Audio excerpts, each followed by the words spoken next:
Hello there, friends, and welcome to the Mystery Show. I'm Steve. Here we are live on the internet as usual on Wednesday. Thursday. Yeah, that's right, Thursday. It's not as It's not as hot as last Thursday. Yeah, I'm Steve. Did I just say that? Just so you know. Yeah, here we are live. Rumble, YouTube. And good, yeah. I'll be playing a little bit of music and chilling out. This was my intent for the next little bit of a phase that I'm going through. I don't know. I think phases. I think we all recognise different points of change, and a lot of synchronicities come together. And over the last 6 years we've had a phase, and I feel like that phase is slowly starting to morph. It's starting to. It's like the bread that rises, it's like rising or burning or whatever. So yeah, it's great to see everyone. I'm kind of in the process of working out how to do things with the Mystery Show since day one, to be honest.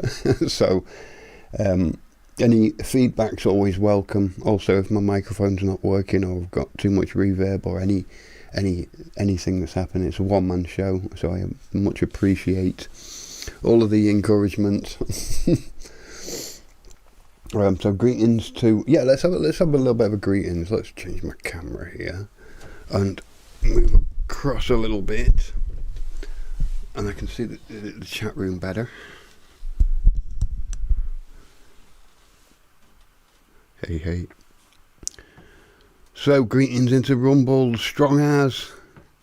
Good to see and Cookie in the Rumble chat. And yes, in the main chat there we have Rick Haywood, greetings. First one in the chat. Let me just put a live chat there, just so I'm not getting missing anyone. Oh, I think I've just blasted the first load of. Is there not a setting? Oh, this was the other thing I wanted to, because Rob mentioned that there was that he was having to moderate everything on the chat. And normally it's just certain things, so I went into the it said you have to open the chat room, so that would be kind of now, but I tried it earlier on, found some settings, changed them, and now there should be no moderation whatsoever. I did think there was one for swearing or something, basic, so if it was basic, maybe that doesn't work for us, but you could all tell us what you think Keir Starmer's is, and then we can validate whether the chat's been blocked or whatever. Anyway, Rick Haywood was first. I don't know who was second or third, but I've got Lynn Anderson at the top of the list there. Hello, Lynn. Good to see you. Oh. It's so clunky, all of this YouTube. Oh, there we go. Chat room. But I'm looking the wrong way, aren't I? These are the technical difficulties. Never mind. So,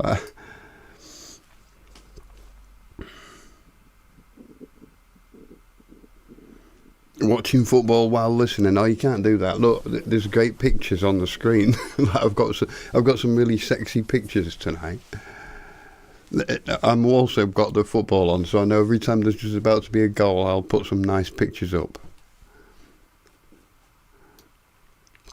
No, you make yourselves at home, get yourselves a cup of tea. I'll be playing in the background. Yeah, hello there, Rob. Health Freedom UK, Tuesday nights on YouTube live. Not a Dr. Robert. Hello there, Roberto Rhymes. Word. And whoosh, Paula. Whoosh. Whoosh with a bit of echo. And Pete, good evening, Starfish Troopers. Wednesday evening, YouTube live. And Harry Cookie Monster, Monday evening, Sol Excalibur live. Good evening, mate.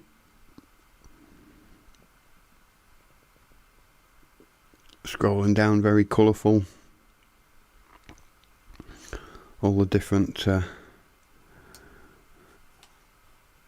there, Frank, hello Frank. Good to see you, mate. And Mascara Snake. Steve James, hello there.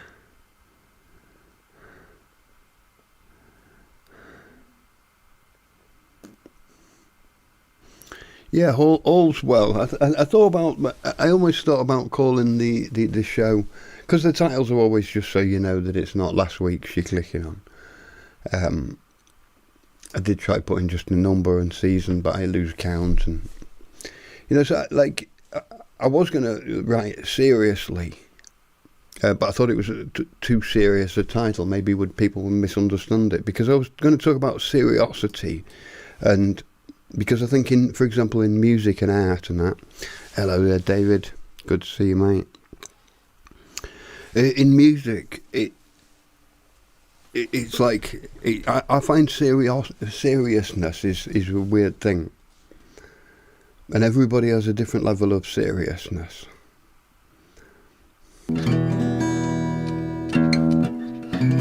Oh, I had a disconnect then, just for some reason. Interesting. So I'm going to play a few tunes. I've got to like just disappear for 5 minutes to deal something within in my real world. I'm looking for the button. Or let's just lower this down a bit. Oh no, I'm not on the right camera. That's why I'm. That's better.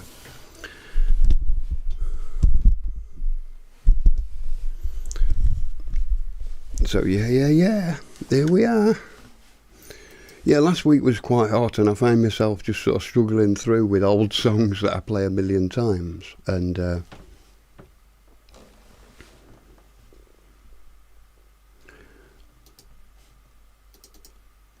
just wondering why it looks out of focus. This camera. Let me see if I can focus it. Go on, let me. It should have an autofocus on it, but there's like yeah, that's probably a little bit better, isn't it? Makes it sound move away and it's out of focus even more. Good. I changed my green screen to a blue screen, and now it looks black, because I don't know if I really want stuff moving behind me. I mean, it's a good idea having a green screen with stuff moving, but I got to admit it does make me dizzy after a while watching it, so I didn't want to do that to you. So I thought I'd just go for the neutral thing for now. Like I say, I'm sort of trying to work on new ideas. I'd like to make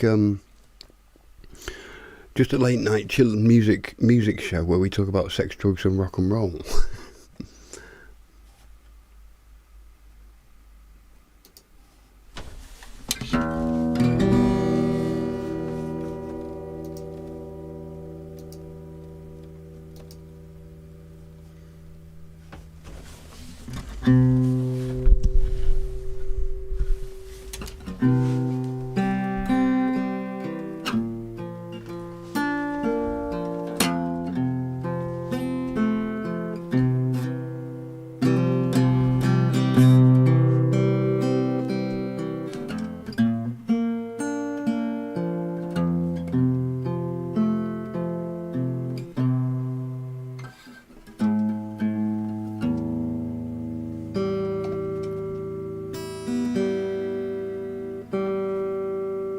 see.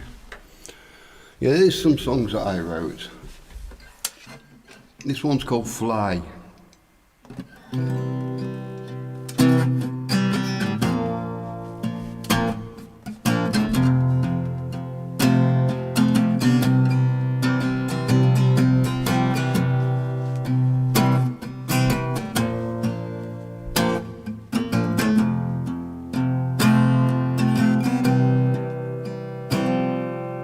Open your ears and you'll hear now. Open your eyes and you'll see. Shake off your fears and be free now. Be who you want to be. The answer to it all are in you. So take control of your life. Gather it up in this moment and fly.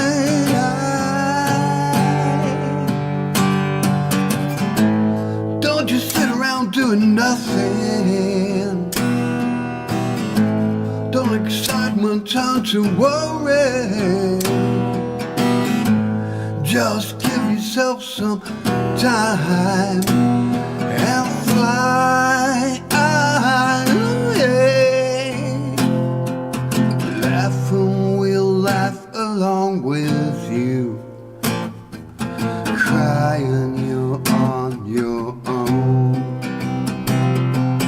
We'll do our best to please you. Remember that you're not alone. Laugh and we'll laugh along with you. Cry and you're on your own. We'll do our best to please you. Just remember that you're not alone. Remember that you're not alone. Remember that you're not alone.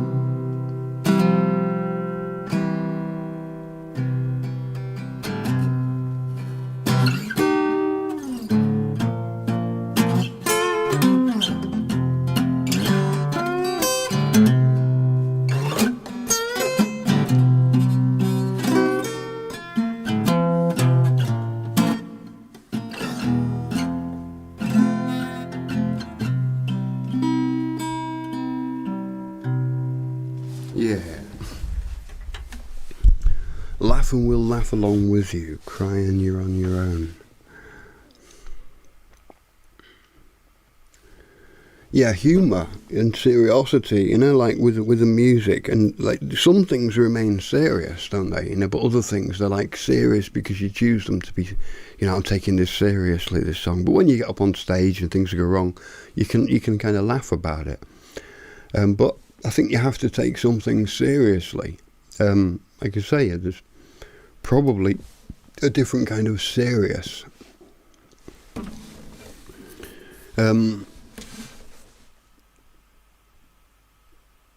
Yeah, another song I wrote. Let's play a few tunes.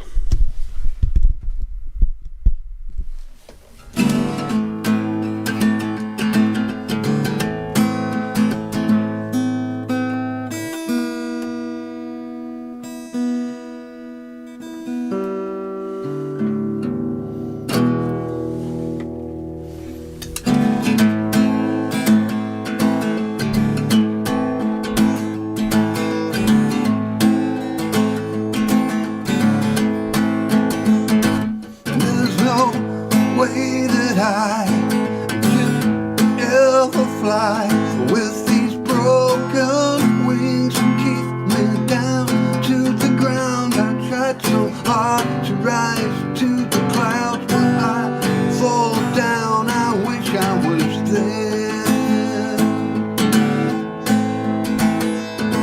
Now the time is high and I can't reach the sky. With this weight I fear is like a stone I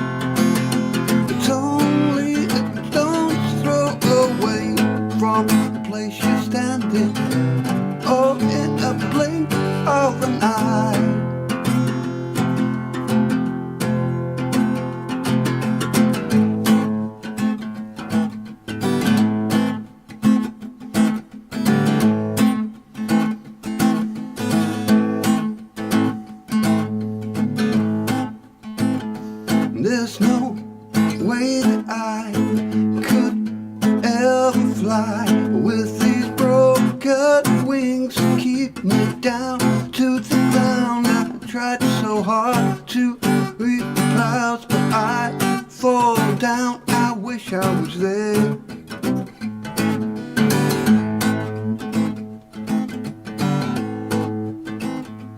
Now the time is high and I can't reach the sky, 'cause this weight I fear is like a stone. I fear that keeps me down to the ground. I tried so hard to rise to the sky. I wish I was there. I wish I was there. I wish I was there. I wish I was there.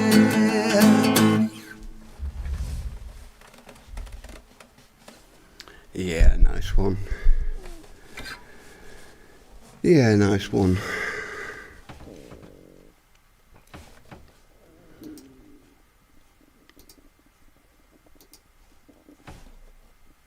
Yeah, this is an oldie I wrote. This is an oldie. Let's see if I can play it.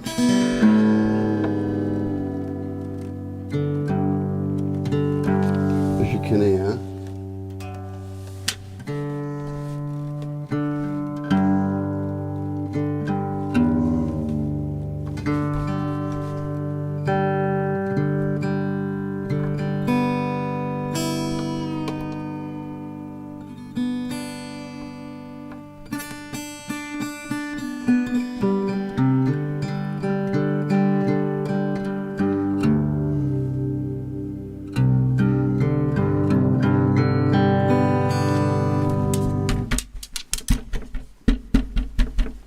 In a bit, innit? Need to sort it out.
Can't plan too far ahead. When I get there, you can choose. Put all your faith and trust in every tiny step you use. Move with cool and confidence. Move with love and truth. Move with all your wisdom, with the spirit of your youth. Don't let indecision stand in your way. Dream your dreams to life, more every day, a little more every day.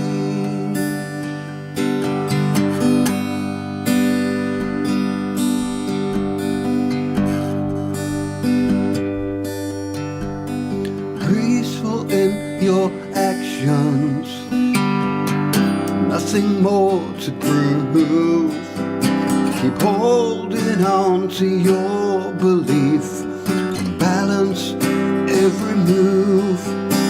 There's no rush, just keep on climbing, flowing like a stream, always moving forward in the direction of your dream. Don't let indecision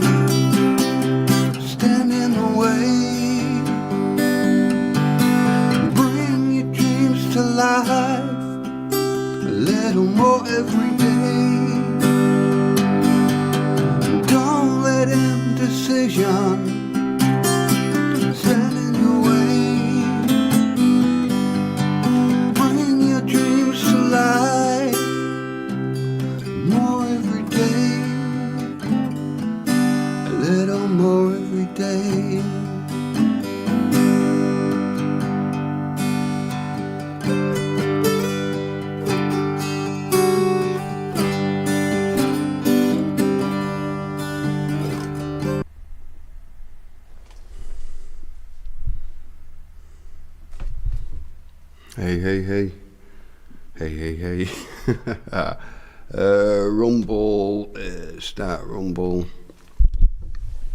Yeah. So I think we should be back live.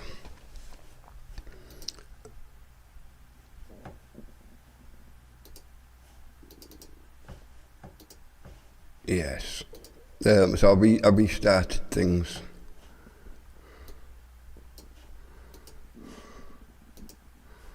And we're back. Whew.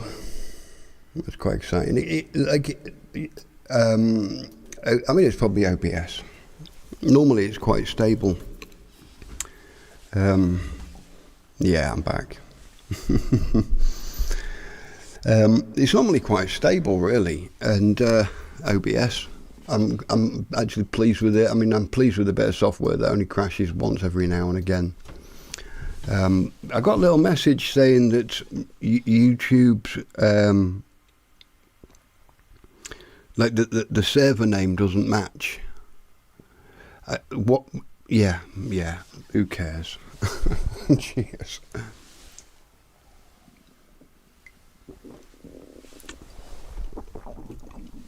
Well, thanks for bearing with me, everyone. Thanks for bearing with me.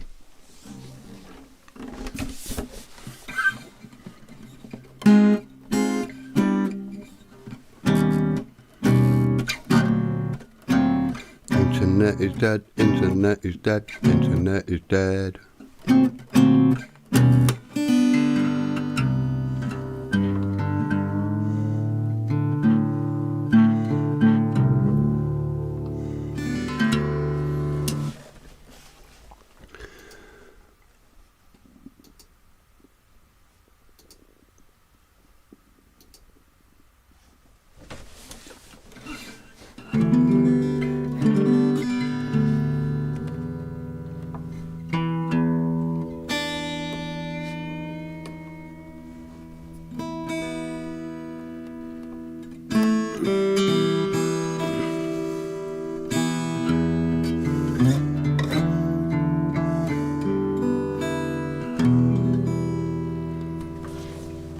So yeah, good. Here we are. We're back. It does phase you a bit. It's like when you do a gig and the PA goes down, or the lighting rig goes off. Although that's not as bad because you can carry on playing. But if a camera went off, it wouldn't matter.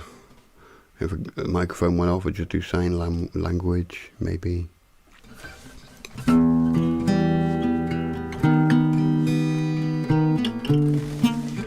It's a long stretch in my old age.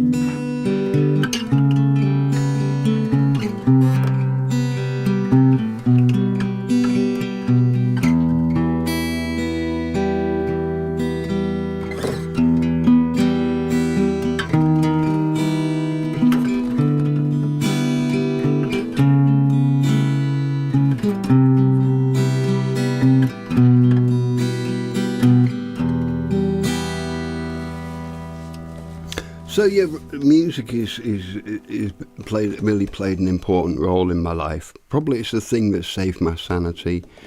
I've never taken it seriously, probably enough. Some ways I take it seriously for myself, almost like a drug that I need, I take seriously. But then, I don't necessarily prescribe it to anyone else. You know what I mean? It's like my own personal thing. It's like I can't tell how this piece of music or whatever, it's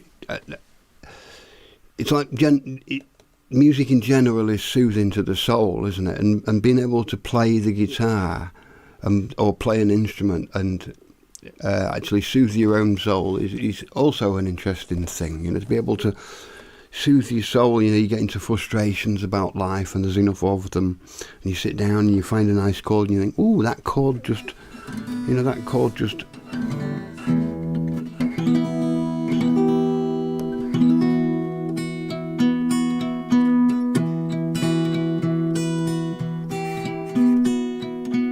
it just sort of feels like how I feel.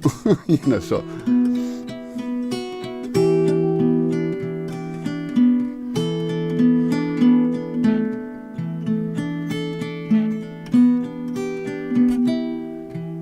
And I always saw music almost like shapes and thoughts and situations and flavours and colours, and so like everything other than music. You know, music, like we see it in a movie. I was watching watching an action movie the other day. It was football. It's an old German movie called Wunder vom Bern, and it's like this almost like a historic moment, almost more important than anything else, and like you know. And it was like the music, like as they were passing the ball, and you know, it was like 3 minutes on the clock to go, and the music's like building up and building up. I'm thinking, without the music building up, it'd just be people kicking a ball, you know what I mean? And it's always been difficult for me to see why we're passionate about stuff like that, why we're passionate about music, why we're passionate about things that are, you know, why take them seriously. And I wonder. That's why I changed the title from Seriously to I Wonder, you know.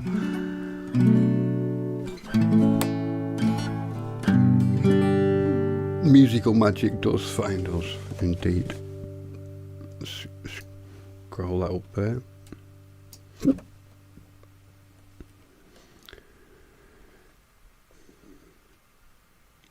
In the midst of a musical congress, exactly, yeah. These are our sermons, aren't they?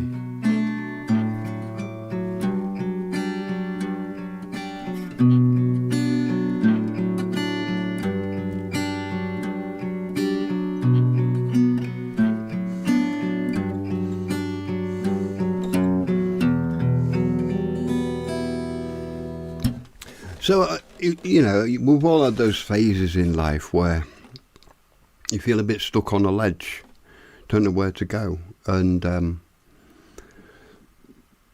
this was the part of an album. Like I was writing a concept album at the time about like a rock climbing, a passion I have, a rock climbing. I was looking at like different types of climb.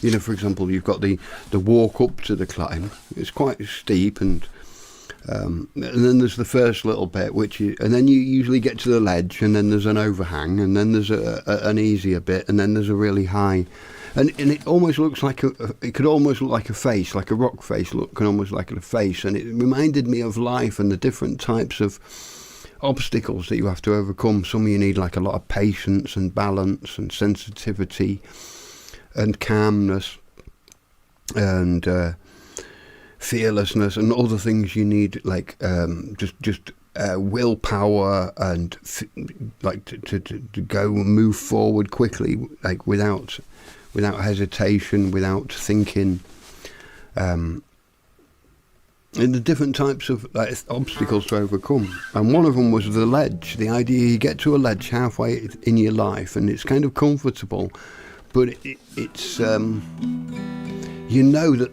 the next part of the climb is probably the hardest, because a ledge often brings with it an overhang, just through the nature of a ledge. You know, so you've got an overhang above you, and you know. And we get to that phase in life. I think we've all gone through it. We know how to deal with the ledge. But I mean, these phases are like, they could be in every minute of every day. They could be in every hour. They could be in every decade. But I think, yeah, over, you know, this part I'll play it anyway.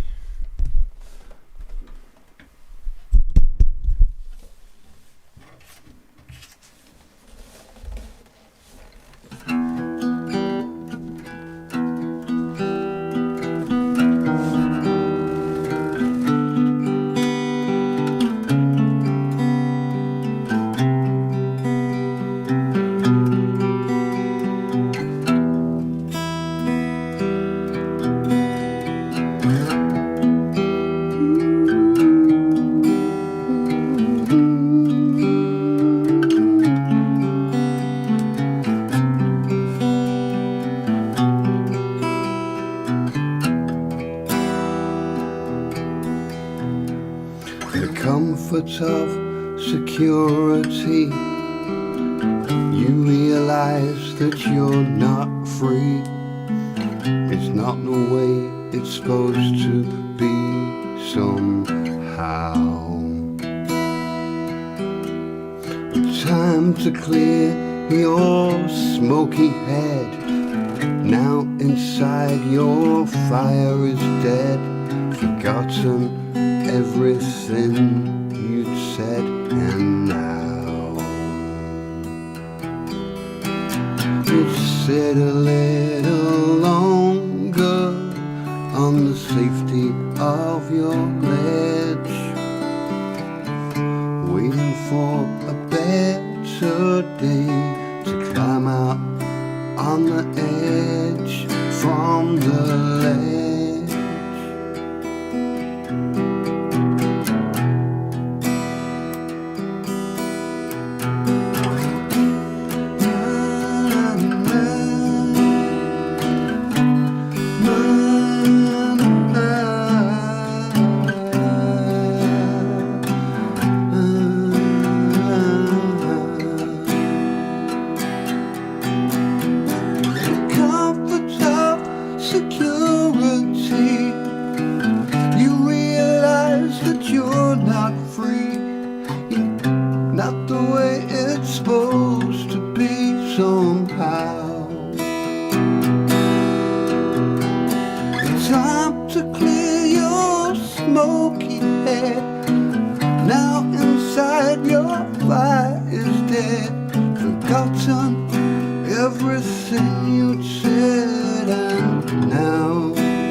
Yeah, I used to go. Used to rock climb in my youth.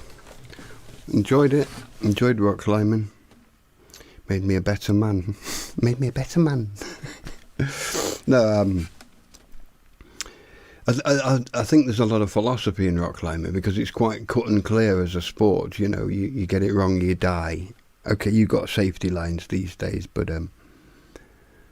funnily enough, a lot of climbers have actually perished on the way down, unfortunately.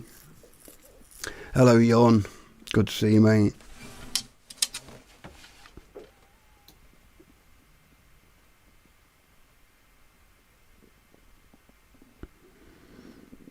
So, I mean, I used to climb. I mean, like life's an uphill climb, innit? Life is a highway. I'm gonna ride it all night long. I do it my way. Okay, so yeah, what am I doing? What time is it? 43, 15 minutes to 10. German time.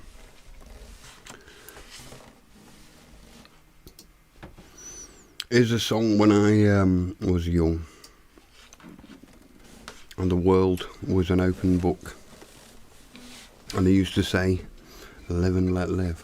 Now this one's called She's Back.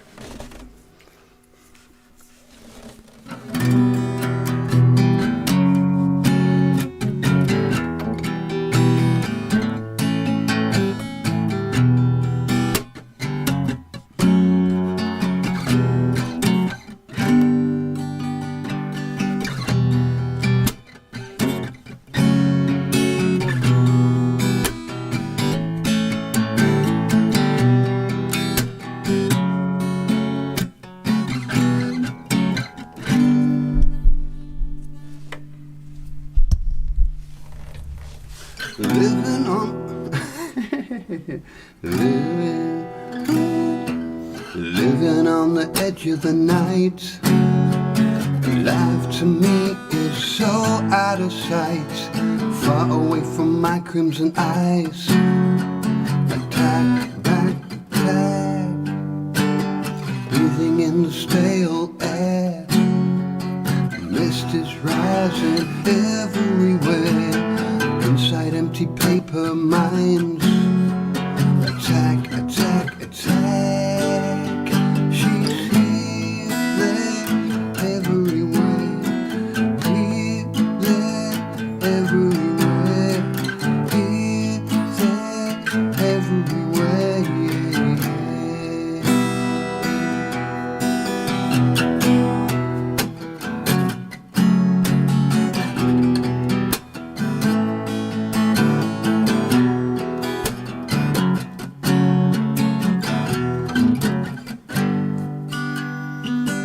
Flashing strobes of rainbow lights, out of my mind and out of sight, way beyond the shattered dream. You're back, she's back, she's back. Helpless arms way out of control, creeping rapidly into my soul.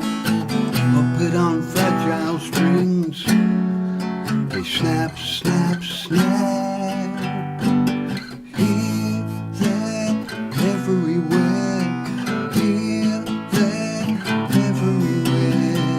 Here, there, everywhere. She's here, there, everywhere. Here, there, everywhere. Here, there, everywhere.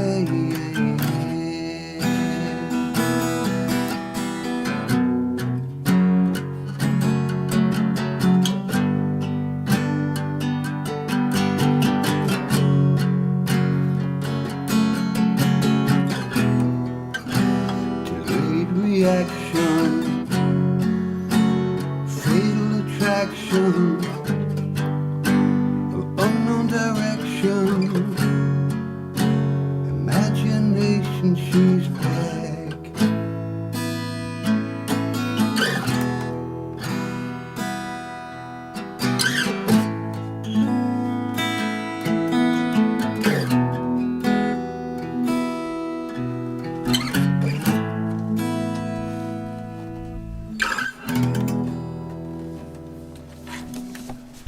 Yeah. Yeah, it's just some that I wrote years ago. They're never finished, are they? You know, when you write them yourself, they're never really finished. The middle eight I had to put in there. You know, we're always about middle eights, isn't it? Hello there, Jimmy. How's it going? Yeah, old songs are generally wrote in a lower key, you know, and it's funny when you write a song in a key that's a bit too low. You can really be struggling with it.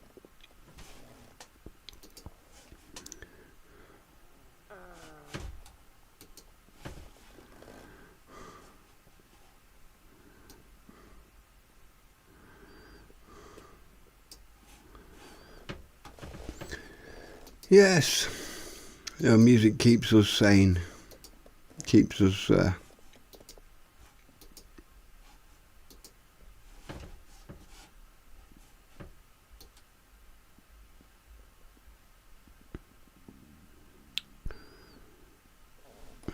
just wondering about playing something here, you know, something.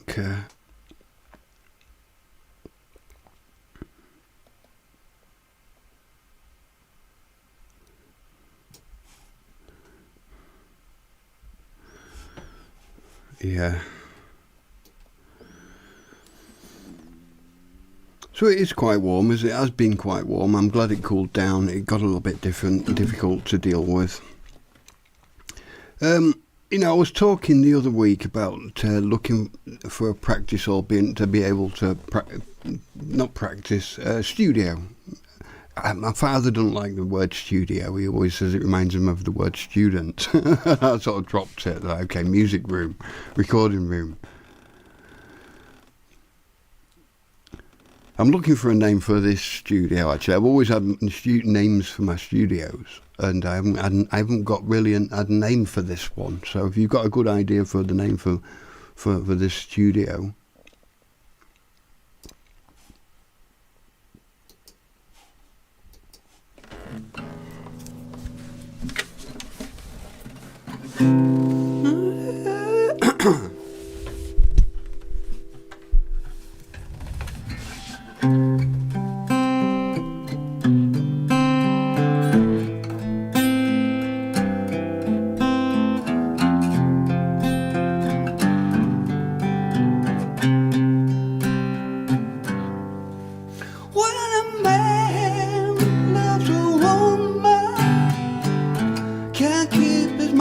Nothing else. Change the world for a good thing that he's found. If she's bad, he can't see it. She can't do nothing wrong. Turn his back on his best friend if you put it down. When a man loves a woman, he'll spend his very last dime trying to hold on to what he needs. He'll give up all his comforts and sleep out in the rain. She said that's the only way that it ought to be.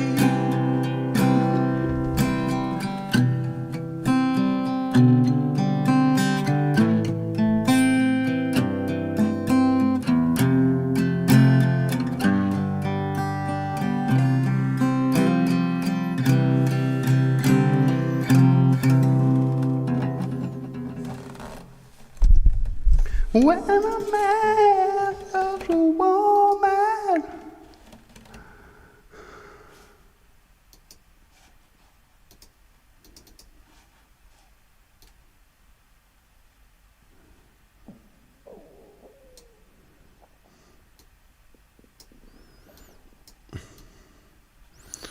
There we go. Let's do this one. This one's for James.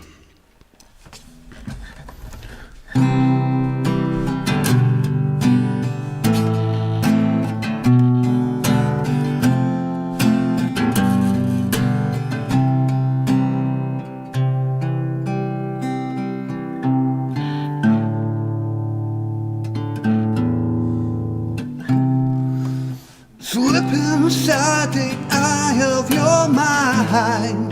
Don't you know that you might find a better place to play? You say that you never been, but if all the things you see slowly fade away, so I start a revolution from my bed. She said the brains into my head.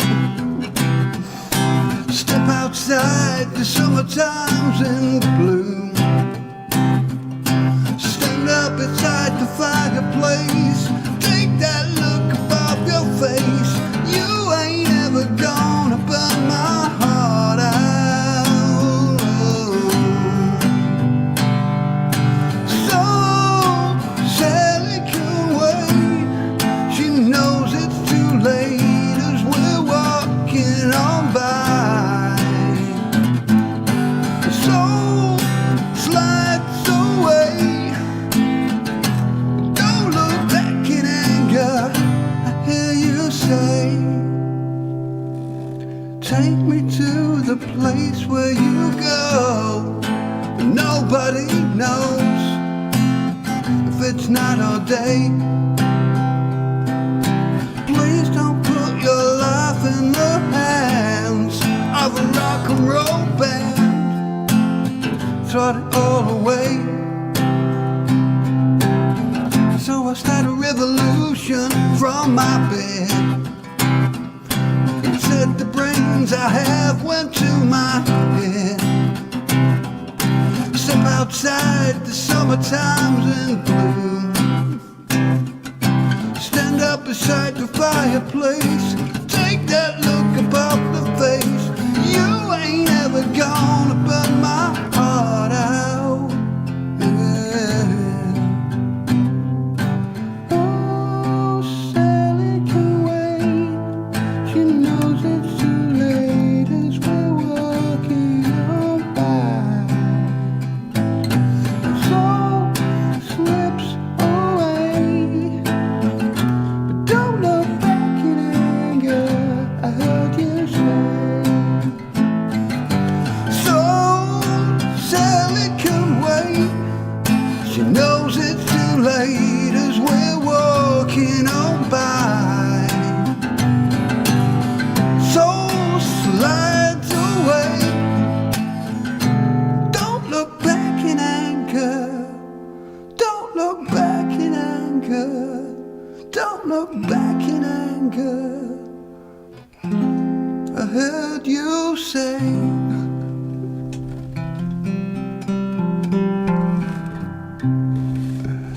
It's just that bit high. Just that. Oh, God, I can wait.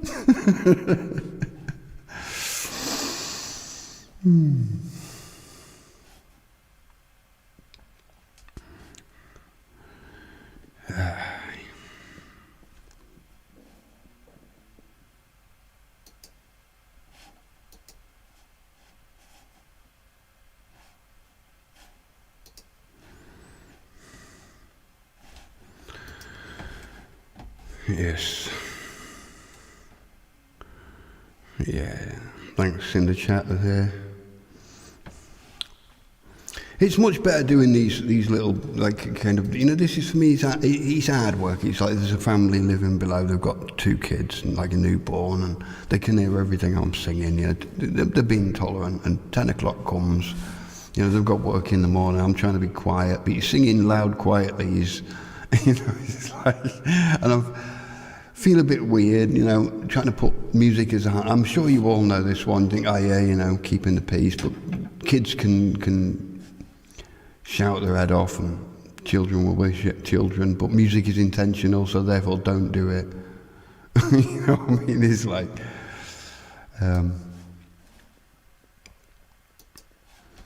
here's one I liked from Robbie Williams.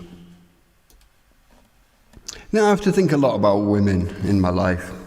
Not just women in my life, but in my life I have to think a lot about women, Because you can think about people, and most women are classed as, obviously, as people, but women who, I have the capacity to love, there's an experience there, isn't it? You know what I mean? The love for people, the love for women, the love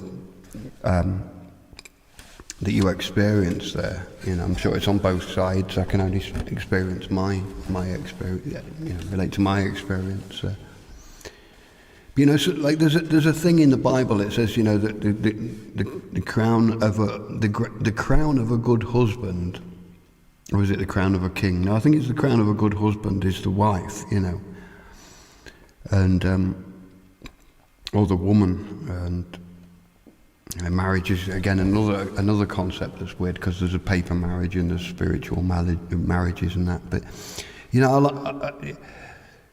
obviously my life wouldn't be the same without women, obviously. But the encouragement of a woman as well. Go, Steve, go, in that little high, soft voice. So this one's Robbie Williams. This one's She's the One.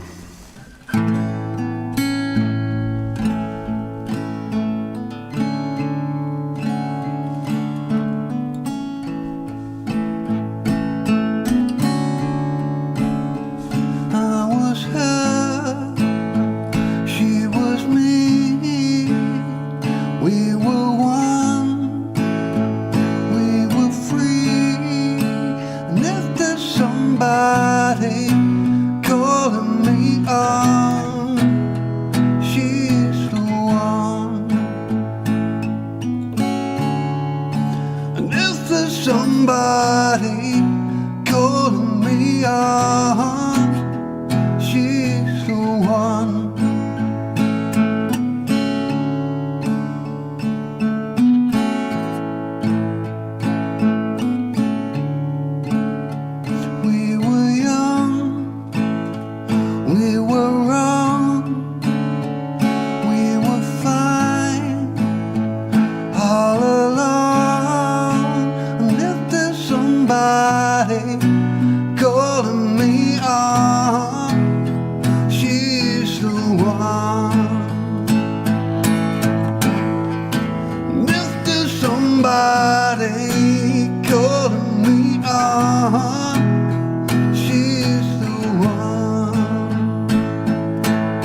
where you wanna go, and you know the things you wanna know.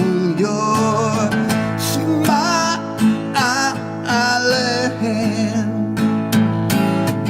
when you say what you wanna say, and you know the way you wanna play.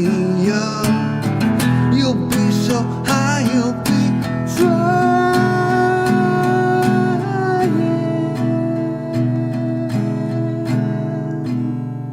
Though the sea will be strong, and I know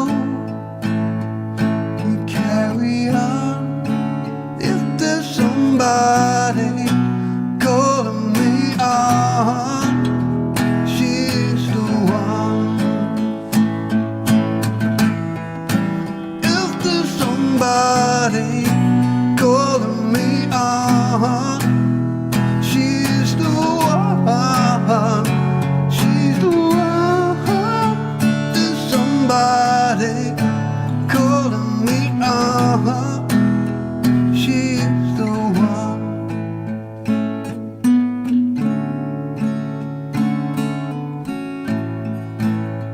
She's the one.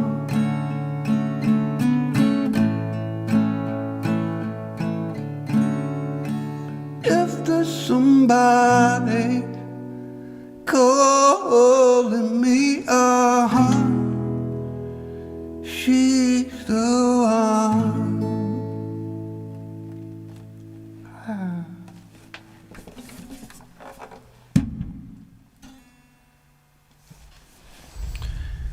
Yeah, brilliant.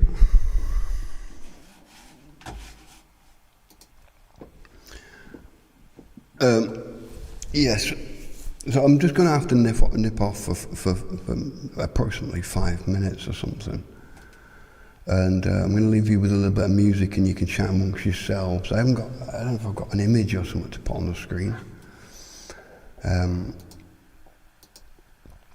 It's not really an emergency, but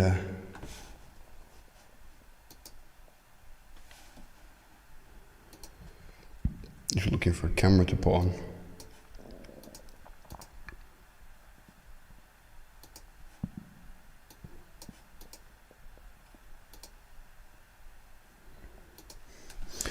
So I'm going to put. I'll put a little bit of music on.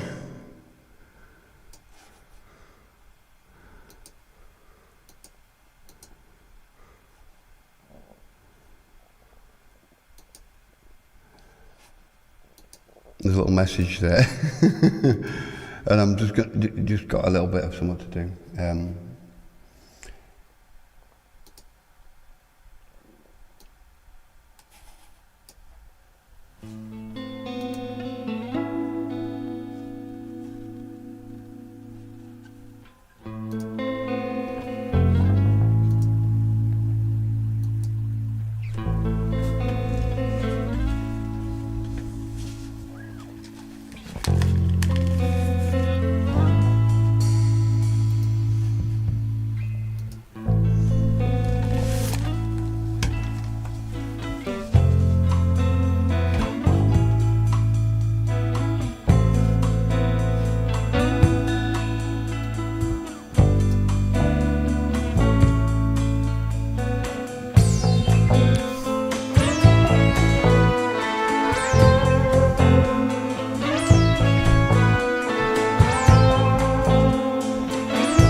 Yeah. Where?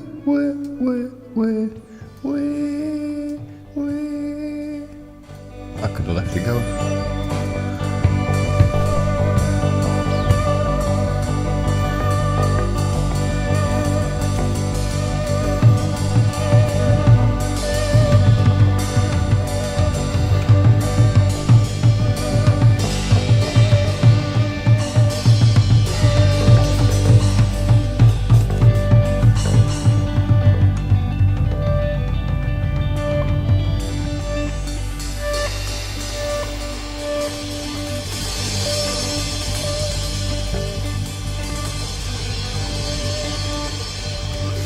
Come on.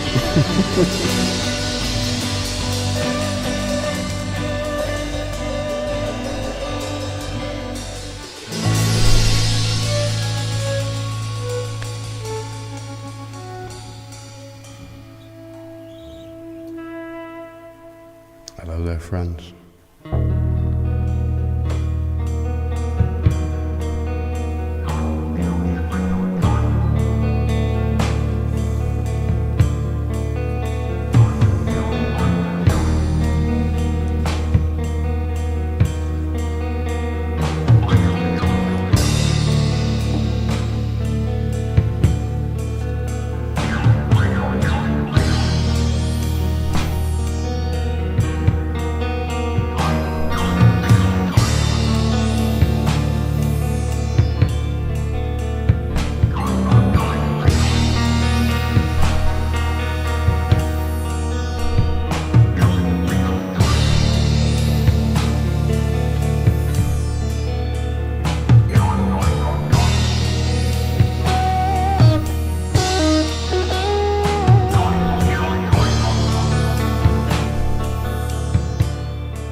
It's actually me oops, a bit of echo there. That's actually me playing drums there.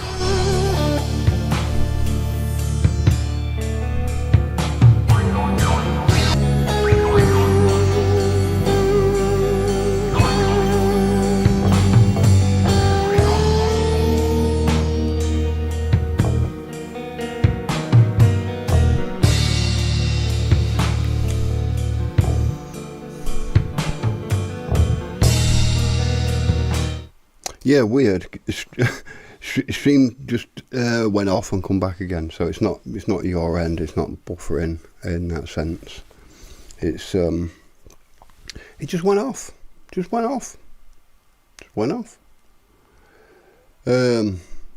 probably just one of my cables wiggly or something like that. No worries. We'll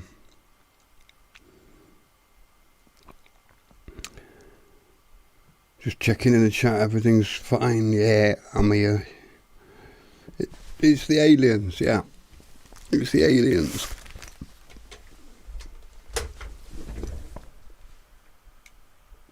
Oh, on the wrong camera, that's why I'm...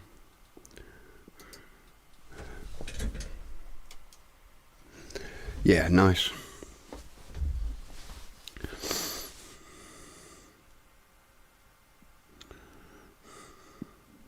Yes, brilliant.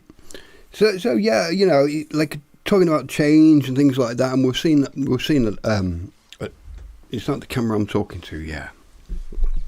As out of focus as I may be.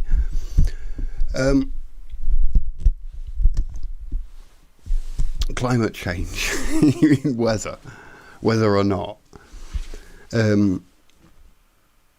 You know, there's a lot of stuff that's like, you know, people talk about climate change and, oh yeah, you know, the climate's changing, and it's like, okay, well it is, you know. I don't really know ever what people are really sort of like aiming at, really. I feel exhausted. You know, I feel like in some ways, I feel exhausted. I feel like I'm watching loads of videos recently, or you know how you do. I've been watching videos since bloody internet came up and YouTube and everything. But it feeds you stuff, and it started feeding me stuff about Gen X, Generation X, and I didn't know I was Gen X. You know, I'd heard about the boomers, boomer, and all this, like, you know, and boomers and millennials and the silent generation and Gen Z and all this, like, you know. I think and then it started talking about Gen X and the lost generation. You know, there was a survey done about the most ignored generation of them all, and Generation X wasn't apparently not even on the list. So, you know, we were the kids who got home from school and there was nobody at home. You know, the latchkey kids, as they call it, and. You know, because it was like the first time where women sort of joined the workforce en masse, and there was nothing in place to look after kids on their own. So we got home and there was no internet, there was nothing to do, there was hardly anything on TV. You know, you had to deal with boredom and all sorts. There was not that much money. There wasn't that much stuff. I can remember when plastic first became popular. You know, everything else was in kind of wax paper. You know, I'm not even that old, but you probably 90% of you in the chat room remember stuff in wax paper. You probably remember when Mars bars were in paper wrappers. Remember when chip shops used to serve chips in newspaper? Do they still do that in Britain? I remember when they stopped using the inner layer was like no longer newspaper. You know, at the beginning everything was newspaper, but then they started putting a layer of clean wax paper that they didn't need because they started using plastic. But yeah, I remember first getting yogurts and thinking they were a luxury article because, you know,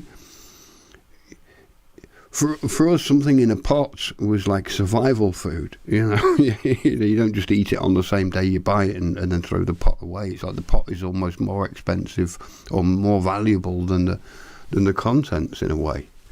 It seemed to me. So all my life I've been raised to save, and you know, we used to walk to school or push bike everywhere. You know, we literally live like just spoilt brats these days. All of us. I think it's hard for us to even deal with.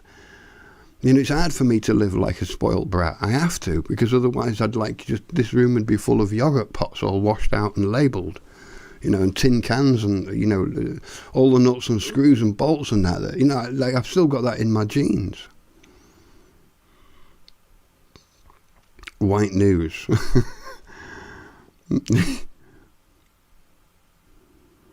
Remember the wax paper and chips on newspaper? Yeah, because you could read the newspaper a little better than that.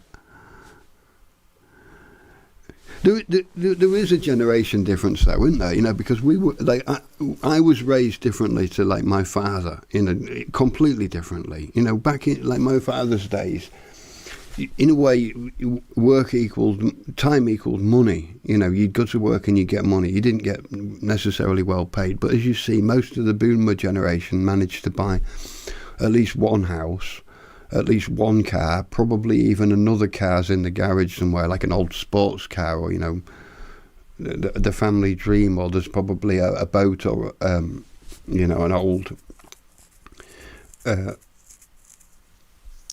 caravan or something.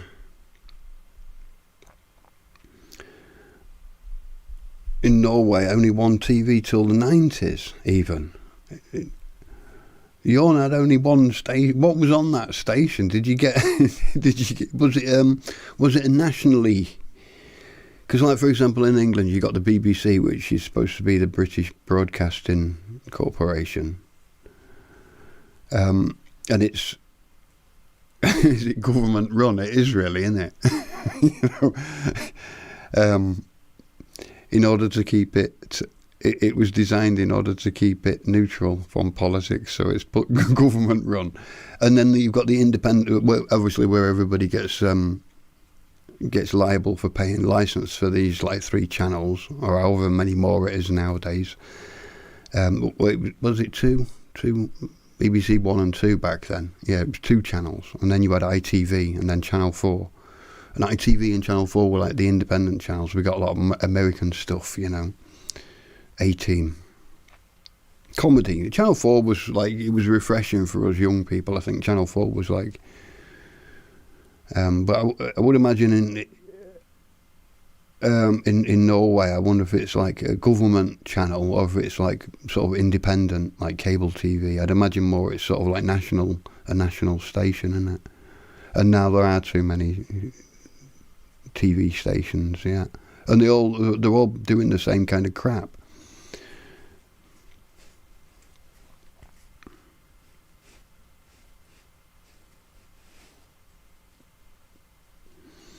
Yeah, I mean, natural selection, supernatural selection. I mean, it's a big game, isn't it? It's a big world. It's but you know, just shortly back to the Gen X thing. You know, like we're living in times now where it's like they're gluing themselves to the road saying just stop oil. I never even started really using oil. You know, we're too Gen X-y to really use oil. We don't like plastic crap. Really, you know, we don't buy toys and things. You know, we go for wood. Do you know what I mean? We go for metal. We don't really want. You know, when things started turning plasticky, we kind of went against it. You know, we wanted old radios made out of wood and.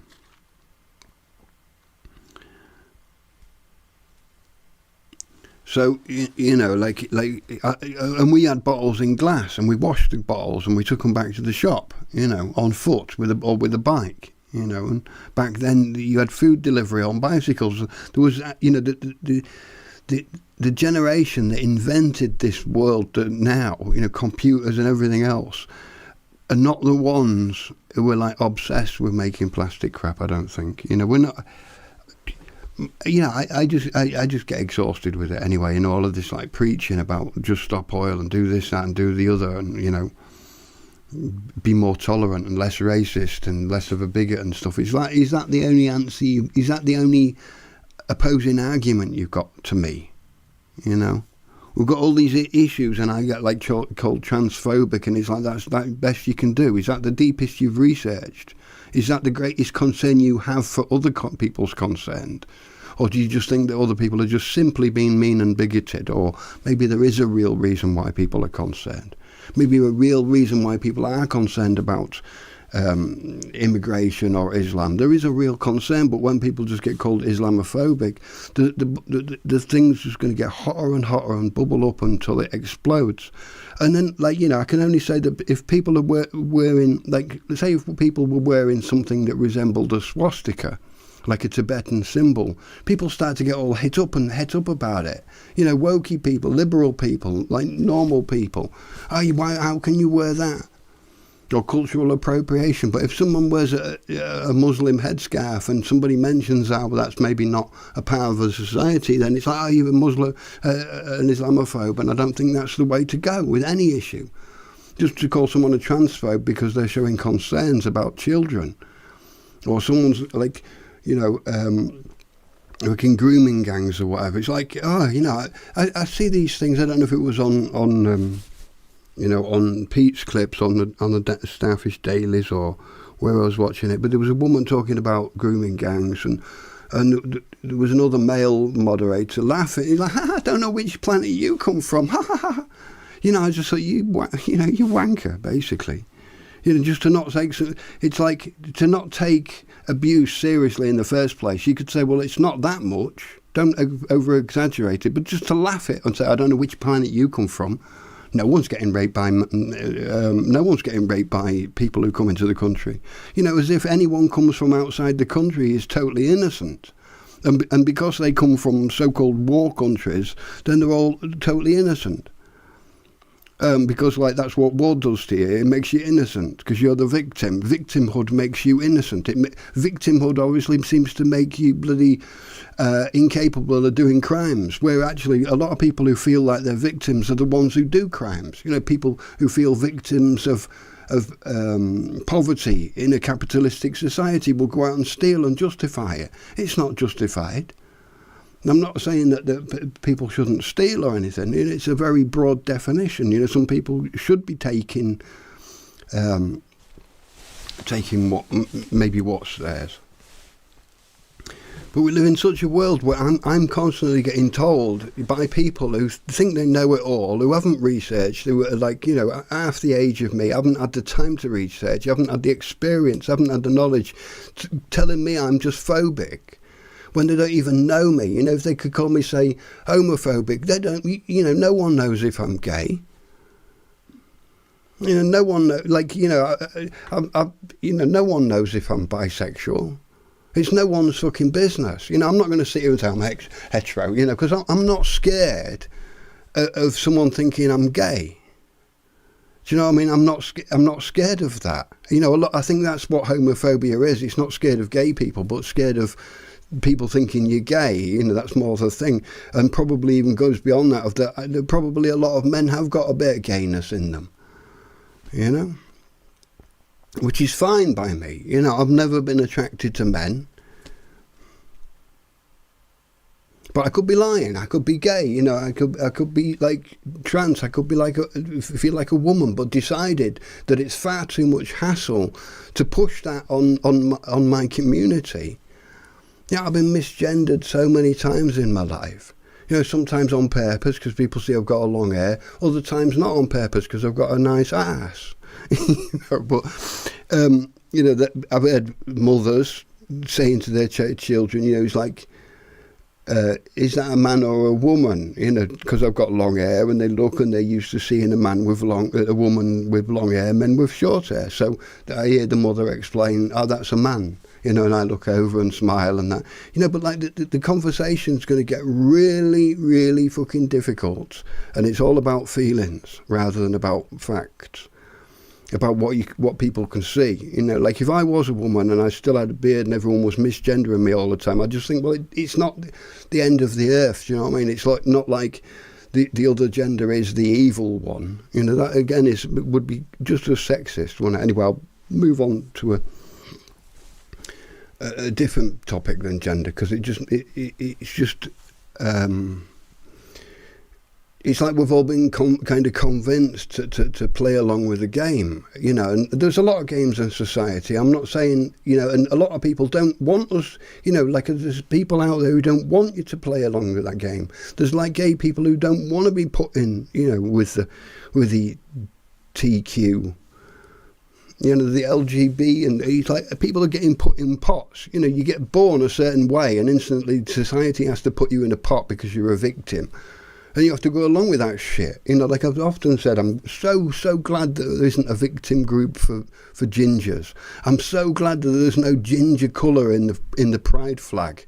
You know, I'm so glad that gingers up to now have just been abused and insulted and left out of the victim conversation. You know, I'm glad that ginger people are not recognised as victims. The day they do, I'll probably dye my hair.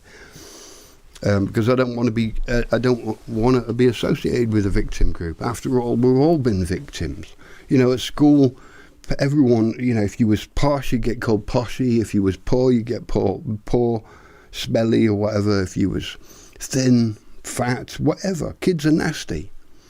I don't know where they get it from. Probably the parents.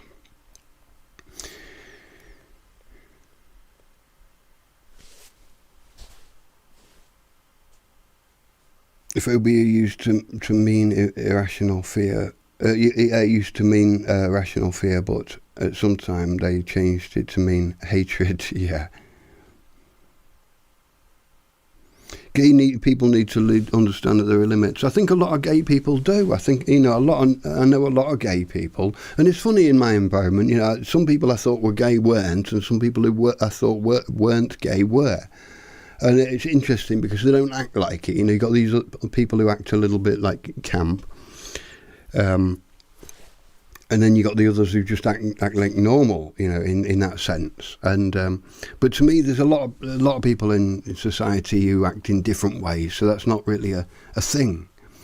But I know gay people who just act pretty normal, really. You know, they don't really go along with, for example, there was a love parade in Germany where there was just parading down the street in sadomasochism stuff, basically. You know, like, if I said I was gay, then you wouldn't expect me to say, look, I'll show you, and then like suddenly loads of SM like leather straps, and I mean, of course that belongs to certain aspects of whatever your tradition, but you know, actually being gay or whatever doesn't necessarily mean that you're going to walk down the street with a leash or, you know, some weird sexual shit. You know, there's a difference between the love parade and the sex parade.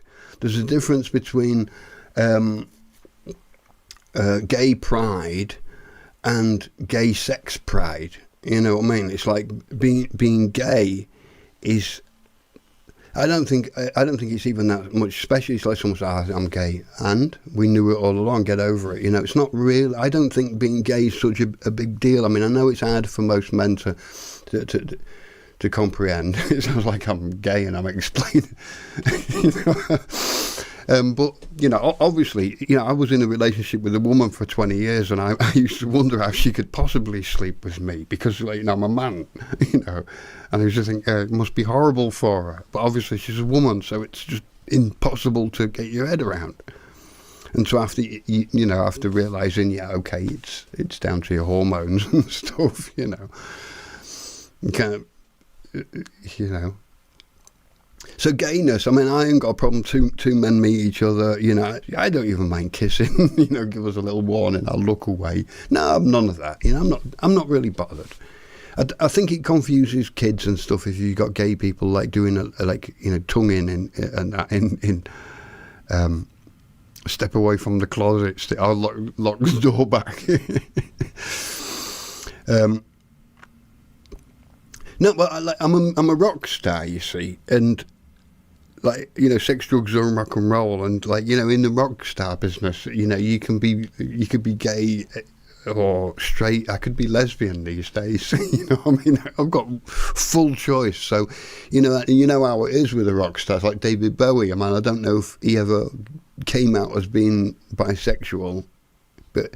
You know, he kind of played with it because he knew that I think he knew that, because I started feeling this. He's like, well, regardless of whether I'm gay or not, that's not a part of my show.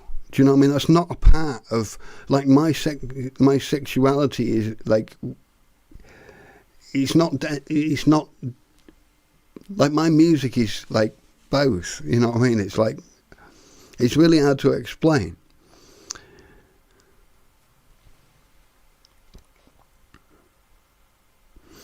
I am a lumberjack and I am okay. I work all night and I work all day. What was it? I wear high heels, suspenders and a bra. I wish I was a girlie, just like my dear papa.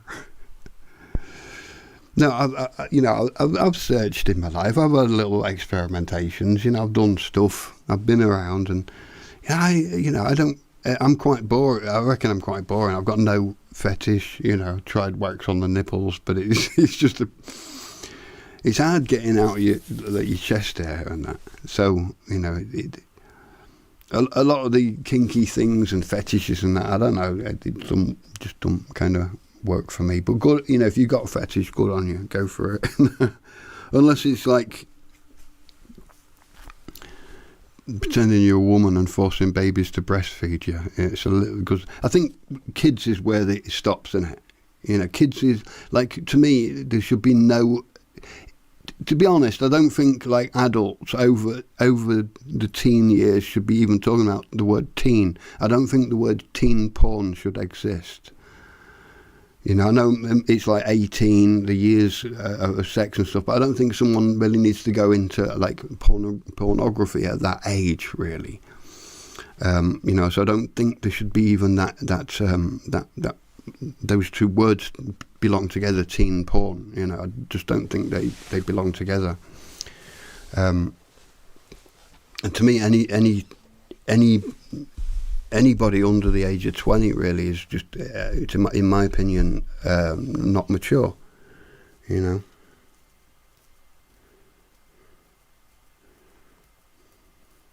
I don't think we're fully mature until, you know, into our mid-20s, really. So to talk about being able to get children to make life-changing decisions at the age of 4 and stuff. I can understand you could lean into whatever they think, but supporting it and making it even worse is just not an issue. Especially if you've done, if you do a little bit of research on other people who've gone down the same paths. We're often like, I'd say we fall sucker to the salesman. We've learned nothing. When I say we, I just say it politely to everybody, because I've only fallen for door-to-door salesmen a few times, but like the masks, the jab, the COVID itself, the don't get closer than 2 meters. It's all rubbish. But we kind of prescribed it all. 33 is the age of maturity. Yeah. Do I put on women's clothing? Do women put on men's clothing? Yeah, women wear trousers. Women have been trans since ages. No, I don't think I've ever. I don't actually think I've ever tried on women's clothing. I do maybe recall my girlfriend asking me once for a laugh. Yeah, but I won't put images in your head.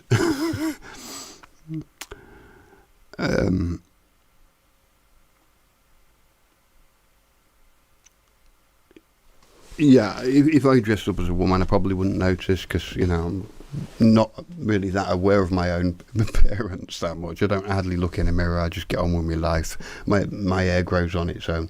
I do shave now and again because it gets itchy and stuff, which is another weird thing, in like shaving and that. This is another, and it's not such a difficult one, but for example, as a kid, I remember watching Tarzan. It never occurred to me that he's got no beard.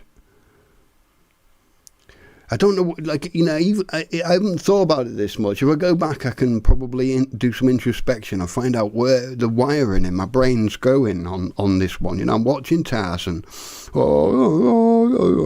of the Jungle, no one else around, no Jane with a razor. And I'm thinking, okay, has he got a knife? Where did he get that? Is it a Bowie knife? Did Tarzan have a knife? Cookie, did Tarzan have a knife? Or anyone in the chat? Snake, did Tarzan have a knife? I think he did, didn't he? Like on the side of his belt there, like a knife.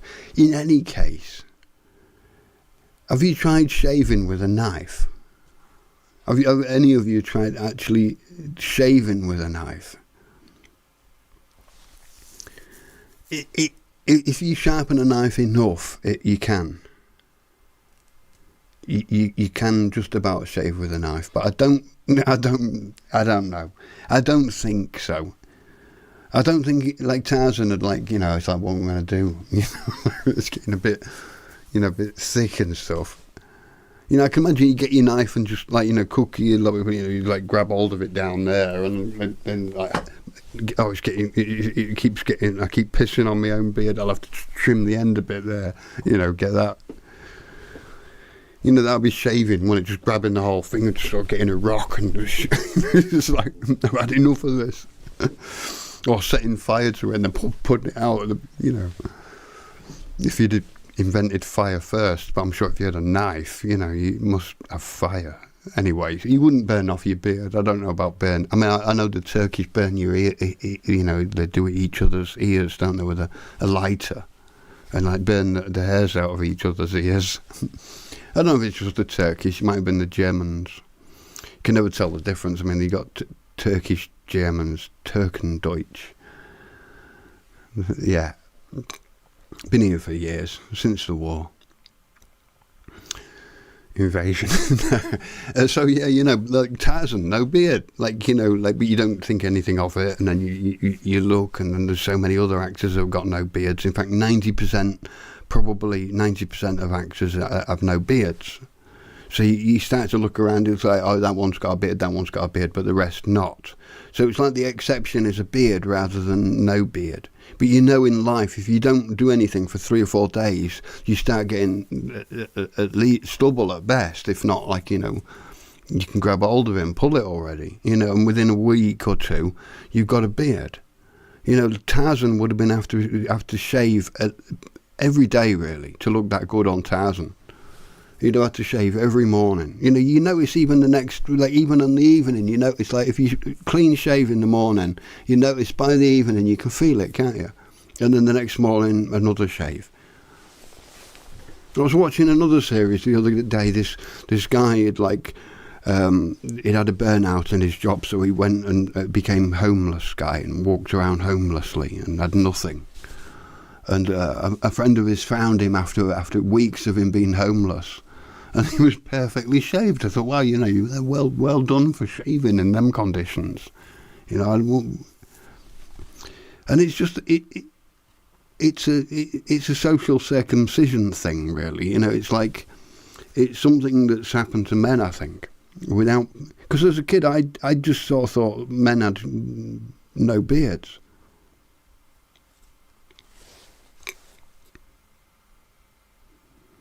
He used a vinegar and a rag on a stick for the toilet. The Romans used tweezers, like pulling out the beard and that. Probably on eyebrows and that. The Botox is the answer for everything.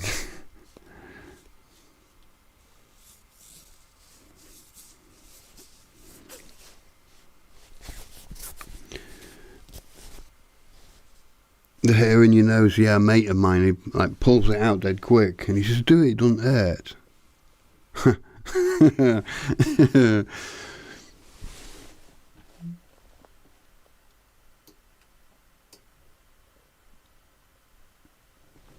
Yeah, stubble half an hour after shaving, it is pointless. Yeah, there's certain ways of, like, you massage the skin, and you, like, you know, do you do it after a bath or before a bath? You know, I mean, I used to clean shave.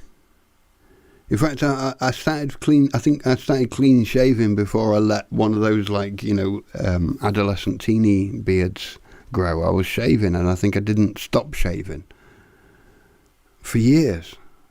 I was shaving for years. I can't remember how it worked even. I must have died and this is another life, because there's so much I can't remember about back then, and just, you know, just being a citizen.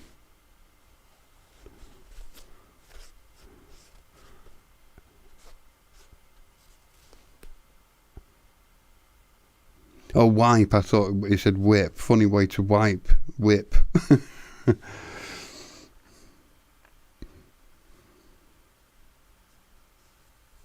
Dock leaves when you run out of rabbits, yeah. Yeah, dock leaves. Camping was always weird, wasn't it, needing a crap camping. Did anybody else ever go to Beasley Falls? Beasley Falls, does anyone know Beasley Falls? I think it was in Yorkshire. The Beasley Falls campsite. Did anyone go to Beasley Falls? Used to do a lot of walking around England as a kid. I mean, we had no choice. We was a poor family. You know, we'd have got probably got like vehicles and cars and lifts, and, you know, like Snowdon, you can get the train. We didn't get the train. I've never been up the train in Snowdon. You know, it's a luxury. And I remember walking. I've walked up there a few times. I've walked the railway route. And I've walked the other route, the North Ridge or something, I don't know. Pretty easy mountain to climb. But you know, you get to the top and you see all these people getting off this train and having a look through a telescope for £1, and then going in the cafe and then going back down again. I was kind of glad that we was not rich enough to just pay experiences.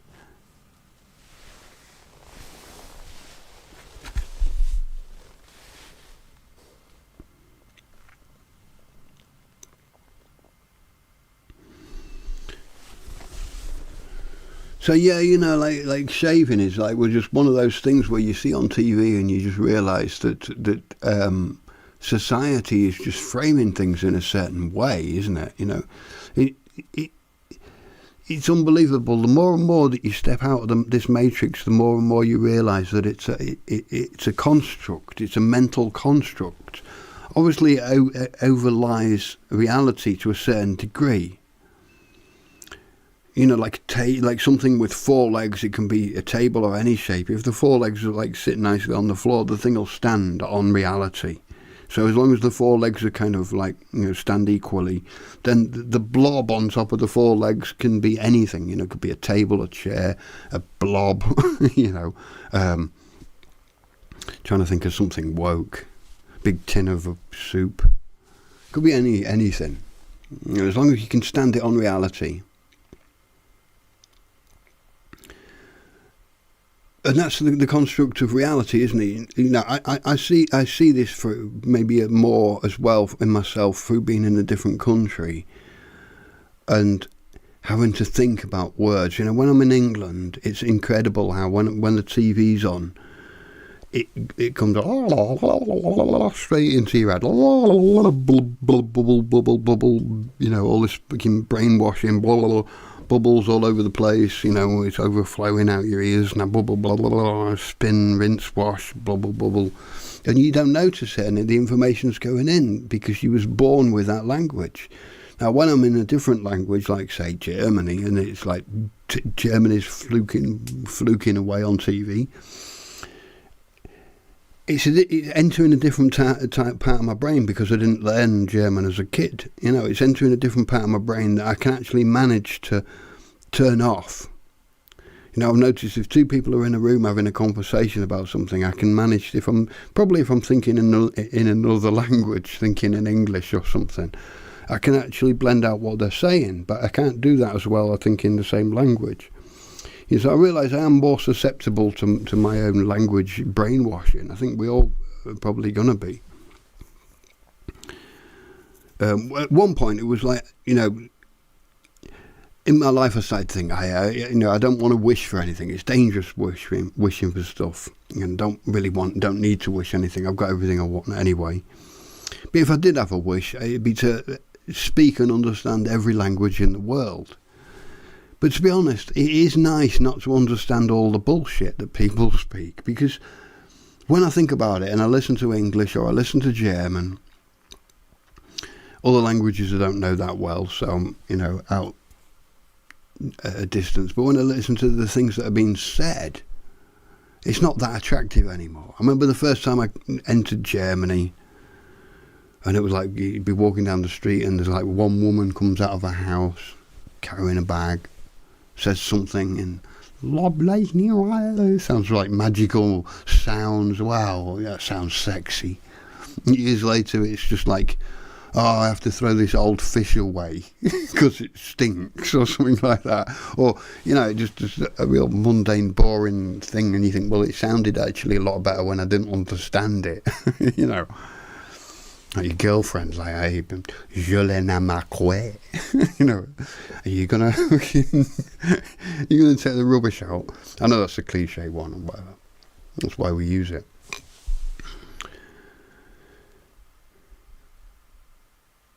I should do a show speaking German. Yeah, I came here in the 90s with a rock band. I escaped England. It's funny, really, to be honest. You was talking about it yesterday on Starfish Troopers. Good show, by the way, Ubrigens. Good show with Paula and Pete, and Cookie and Rob. Good chat, good topics, and there was this thing about like your home country, and I it was like this thing about. Would you want to be like born and die, buried? That's the word I'm looking for, buried in your own country. And to be quite honest, at that moment I was just thinking about it. I thought, I don't know actually. I don't really know.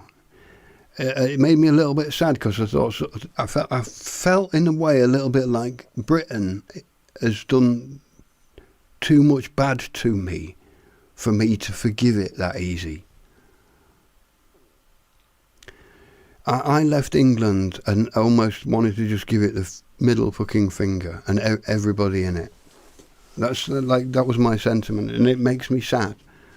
Now, like years later, I kind of forgot about it all, so I don't give a damn about England. After a while, I started realising, there is a lot of love about England. There's a lot more I love about British people, even though the British people, for me, can be a hard work. And there's a lot of different types of people. So obviously, when I talk about friends, if I was to look at friends, I'd have friends in different countries. No doubt about it. Like if I go out, I find more people in common in different countries than just one country. You know what I mean? I think for some people they feel like they've only got something in common with their own culture because they're so culturally anchored. The TV series they watch and the things they eat and everything else. They can relate so much to their neighbour that want anything different. And this is where I think the problem with immigrancy comes in, is because from where I'm standing, for starters, we have to get the word right. Are these foreigners, immigrants, refugees? What are they? What am I? I'm in the same position as a lot of, like, I've existed in this country without paperwork at some point. Could have had ICE knocking at my door and pulling me out. Like have a live show and that. Get back to Britain, a Muslim country.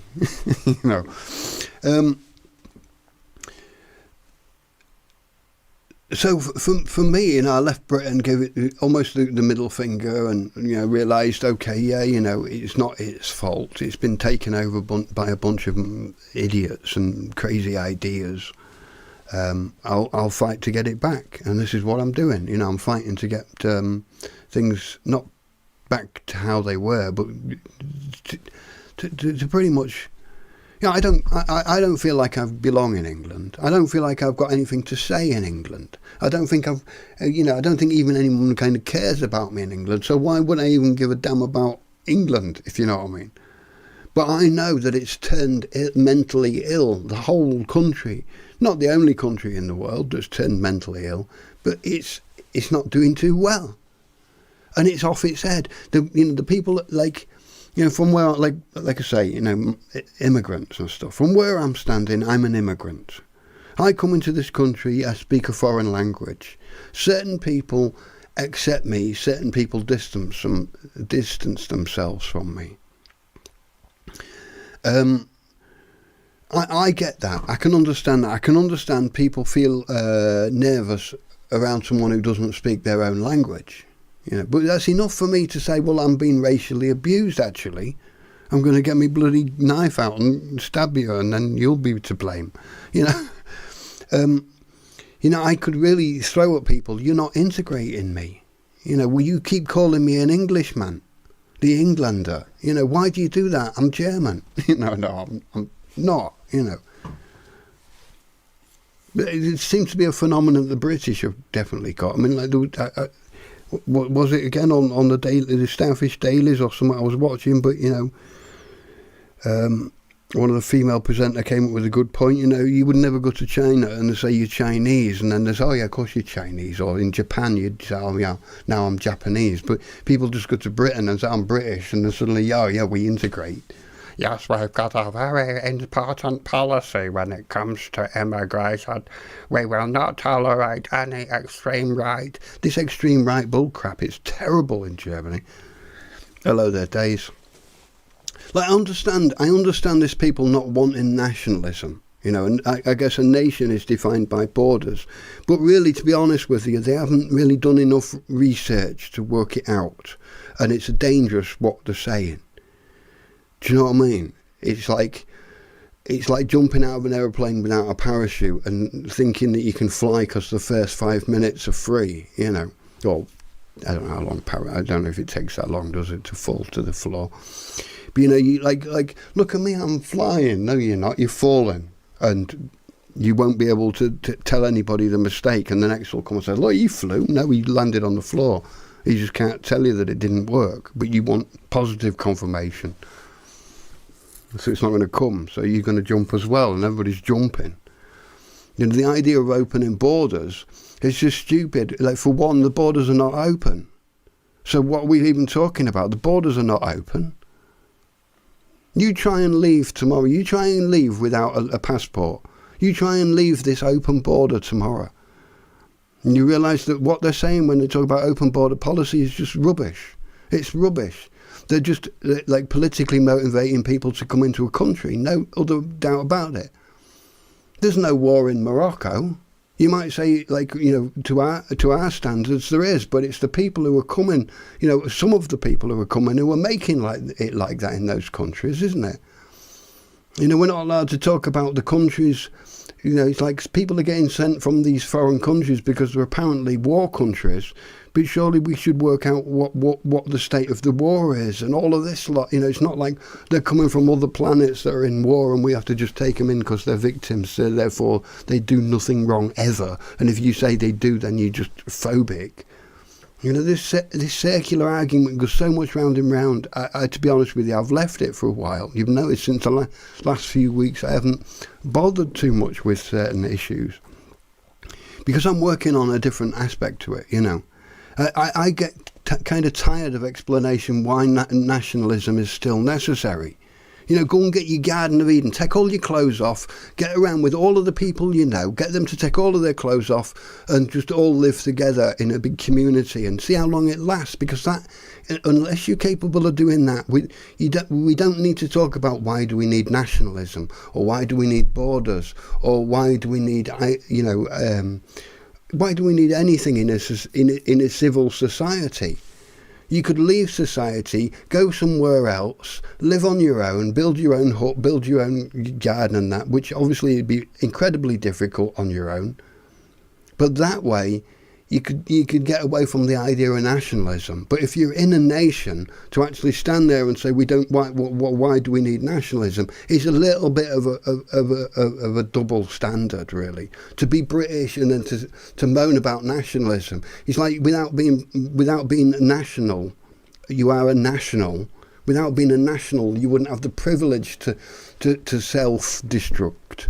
And this is what it's all about. You know, like in Germany, you can't wave a German flag. I bet if I came to England and waved the German flag, no one really care, except for the German people who'd go, hey, why? You know, but if you wave an English flag in England, people hate it because it's all about self-hate. Because we're all colonisers, forgetting the fact that Islam came from Arabia and now is in 52 countries. I mean, sorry, you know, talking about Israel getting kicked out of 52 countries doesn't say necessarily anything bad about Israel to me without supporting them or anything. But saying that they've been kicked out of 52 countries or whatever could say to me that the countries that they tried to get to are more hostile than somebody. You know, there's always this idea that the white coloniser and stuff, and it's just rubbish, isn't it? It's just another one where I want to leave the conversation. So I don't even want to argue. I don't even want to sit in now and talk about it. I guess this is sort of kind of, in a way, a little bit like me saying this is why I'm not talking about this stuff. I'm not going to talk about feminism as well, because it's just easier to call me a misogynist than to actually even ask why. So instead, what we'll do is we will fight for women's rights vehemently over years and years and years. We'll just put men down. We'll fight for women's rights. We've never been listened to. We've got all of this stuff. We want women's rights. But if you're a man and you identify as a woman, go girl. You know, just like where you know, and nobody's actually been able to explain this hypocrisy to me. I know there's like people out there with all sorts, you know, gender or gay or whatever. If I've upset people, you're welcome to send me an email and try and explain this dilemma to me. But calling me a bigot for not actually being able to quantify all of the madness that essentially, and all of the child abuse, female abuse of women's private spaces, everything is just being violated just to try and facilitate someone's feelings about something that isn't a biological reality. It's like tolerance is one thing, But overstepping the mark is another. It's like, okay, we can tolerate so much noise, but if you keep turning it up and up and up and up, then it's obviously going to be a breach of the peace. And if you keep turning it up and up and up and up, and it's hurting children, it's hurting adults, it's hurting communities, just because nobody knows where they stand, because nobody knows what anything is anymore, because the way you feel about something decides on what it is.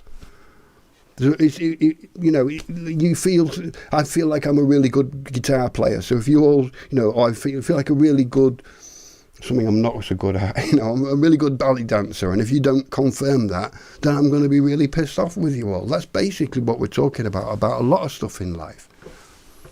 So I'm out of the conversation. When women ask me a question, I'll just say, do you really want to know the answer? Because tonight you're going to be arguing with yourself. You're going to hate me, and you're going to call me all of the names under the sun just to protect your ideology that you know very little about. It's just horrible for me, because I don't mind being hated, you see. I almost feel like if I'm hated by people who are wrong, it almost gives me more power. I can't explain that. I think, most... I used to not like being hated, and I tried not to be, but then it didn't work, so I came up with a method where, I realised that if I stay to my truth, then if I'm being hated, then it's like a different thing. It's a different thing. I'd rather somebody else hate me for me staying myself than hating myself for lying to myself to protect someone else. I'm not lying to myself and having to sleep at night, having to lie to myself just to keep someone else happy. I am not doing that. Like, people are going to have to talk to me individually without the fact that their entire community of friends has to tell me who they are. I need to read the T-shirt, or read a card, or work out the pronouns, or whatever it is. It's like, it's all external, isn't it? It's all external. I've got a lot of tolerance for people. I don't care if people are men and women. I'll treat them like absolutely sentient human beings. But asking somebody to change reality just to facilitate like certain just feelings. I get it, but I think my feelings are far less important than the safety of children. And this is what a lot of women are not getting, because when I say women, it's like I'm surprised that women are not getting it, because it's their space, it's their, but obviously they feel like womanhood. There's a lot of women that have a bit of a problem with what is a woman themselves. I can understand it. I have the same problem with what is a man. But that's never really been the issue, has it? We don't talk about men's self-help groups or men's rights. When you talk about men's rights, women laugh. Not all women. I'm not gonna, but men laugh. But when you start understanding the statistics about men and depression and stuff, 5 times more men kill themselves than women. And I can almost hear these voices, because you deserve it, you're the ones driving, It's like almost my entire life that men have been the ones to blame for everything. And I think, well, we're not going to get any further with that. Because actually, when you start looking into facts, as much abuse men can do to the world, physically, women can do. In a different way, emotionally, societally. This is why I talk about this subject, because it's like, to me, it's not talked about on TV. Women are the big victim and men are the big perpetrator. And I'm not saying women don't have shit to go through. There's some crazy stuff that women have to go through, that men never understand. But I've never hit a woman. I've never even dreamed of abusing a child, but instantly it's like we get chucked in that pot all the time as being the toxic ones, and all the time trying to make life better for people who don't even seem to sometimes appreciate it. And it's almost like they're the better, this is not coming from all women or all men, but there's this collective idea, even from a lot of men in the established. Piers Morgan, people like that, they're feminists to me. They, because essentially they've had good lives themselves. They don't know what it's like to be a man. Piers Morgan probably, I don't know, but I would imagine he hasn't necessarily had the same man life as other men have had to have. There's another thing that people don't take into consideration, and like I'm not saying men are good and women are evil. I'm saying that all these years I've always thought that men are the problem with the world and that women are the better people. But this is really what I thought. Okay, so we can leave it there and we can just carry on with all of this bullshit and wonder what the problem is. I know what the problem is, or I'm starting to twig on years ago that the problem is like with the dynamics of sex and men and women and stuff. The goalposts moving all the time. Oh, women can do anything that men can do. It's just, well, what is a woman then? What is a man? If you can do anything that a man can do, well, it doesn't. This madness can only just come from madness, come from a community of people who don't know what they're talking about, really. It's like, but at the end of the day, it'd be much easier just to hate me and call me a bigot. So I'm okay with that. I can walk away being a homophobe, a bigot, and all of that lot. Even though you don't even know where I'm coming from, because like these days, trans people or detransitioners can go, speak out about this subject and get called all the names under the sun. So obviously we can't have an argument because reality's already been determined, and anybody who disagrees with it is simply a bigot. Not with me. Not with me. I'd rather just split off from this life. Split off, not from the life, but it sounds like I'm. But I'd rather split off from the community that's trying to enforce something that just simply isn't true and is also dangerous to all the other people who then jump on board, And it's the same with Islam. I mean, Islam, let people have religion of peace. Well, read the fucking Quran. Oh, yeah, but not everyone follows the Quran. Well, okay. Let's start having the conversation and see how much squealing there is going on. If we've got people coming in our country, where did it ever say the British people, if you're wearing a headscarf, without giving it a special specific name, if you're wearing some kind of headscarf, then you're exempt from having jokes made about it, or what? What kind of country is Britain? It's like a two-tier country where you can only laugh and joke with half the people and the other walking around like a funeral all the time. I'm a Nazi as well, Rob.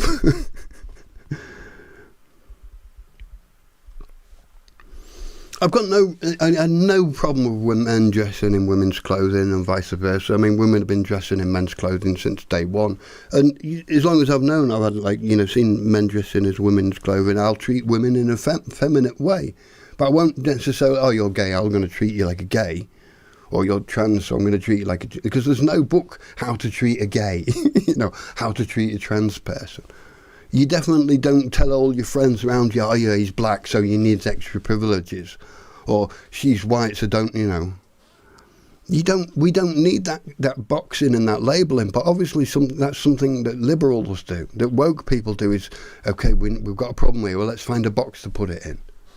This is what I was talking about some good weeks ago about words don't change everything. Is because there's a certain demographic of people who don't build houses or kitchens or things like that, but seem to, be the boss of those. Like, I want this kitchen this way and this way and this way. I want this house this way. I want the swimming pool's 2 inches too far to the left.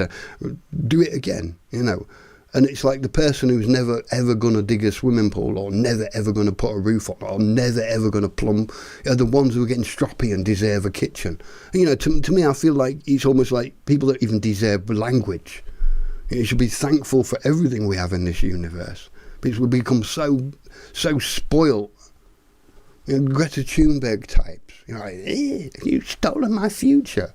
I didn't even have a future. They left our generation out of the conversation. We had to just listen to the madness of one conversation, and then, the millennials coming in and with their little problems. It's like, well, when we're going to talk about us? Never. And now we're like chucking bloody soup over paintings and telling us to just stop oil.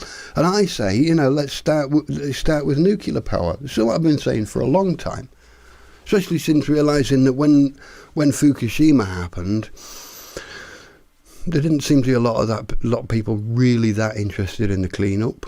And I just thought to myself, it's probably not true, like a lot of other things. It's probably just not true. And then I started to question Chernobyl. A mate of mine says, "Oh, where would you live in the world?" I says, "I'd live in Chernobyl." "What do you mean? It's like radioactive. Like someone went there with a Geiger counter." Bet it's not. Bet it's beautiful there. Get an house there, settle down. You're not allowed to though, are you? I wonder what they're going to do with Chernobyl. I wonder what its plans are. But it's so easy to create a nuclear disaster. It's so easy to see it. You just get a couple of old newspapers and make them a bit damp, set fire to them. You know how it was when you was a kid, you're trying to make a fire and it looked like Chernobyl, you know what I mean? And that was just one from one newspaper. You get the idea. Yeah, ban language. In the American prison, a hole is a hole if you're doing a life sentence.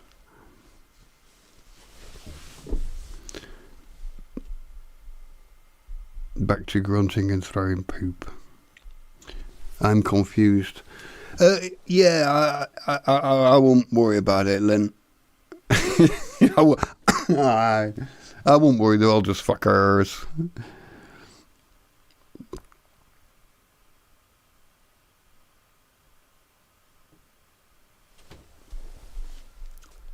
A universe is is that universe, or is that with that an universe? Is that with a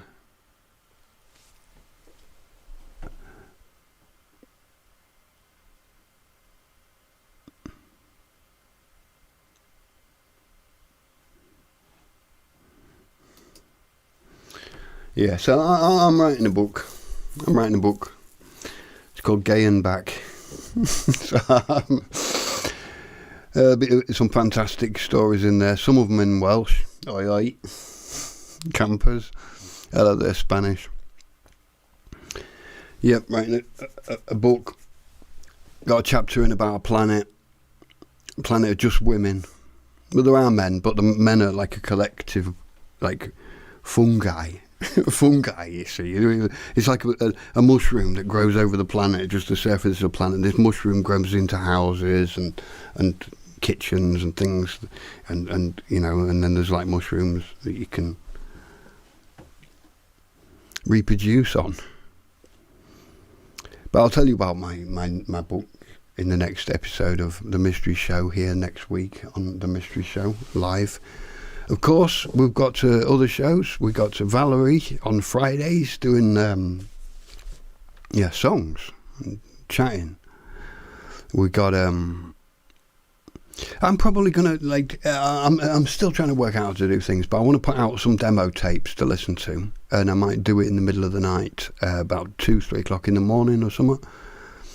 So keep your eye out for that.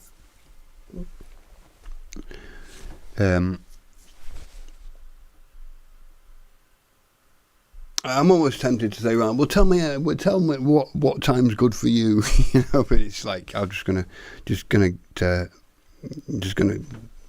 have a mess about in the week and just either use that Premiere video thing where you put a Premiere up, or just jump on live, just sit and listen to an album for an album, maybe chat about it and then go again. So that's something I would like to do.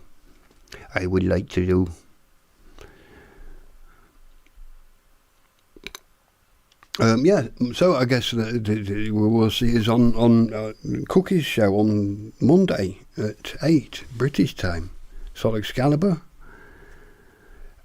And if not there,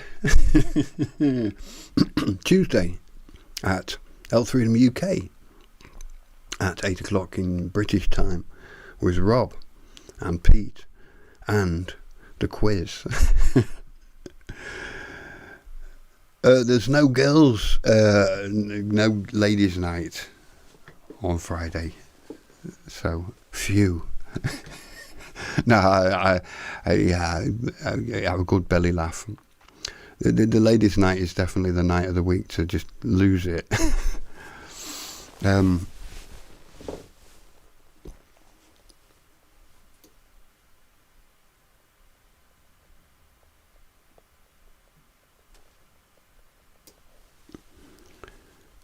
Yeah, and Wednesday we've got Staffage Troopers with Pete and guests.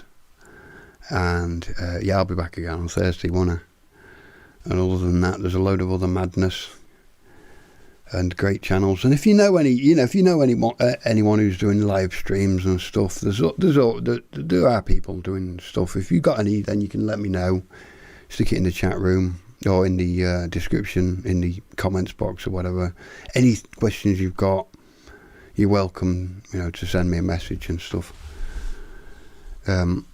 I might seem like a rock star with millions of fans and no time for mere mortals, but that isn't the case.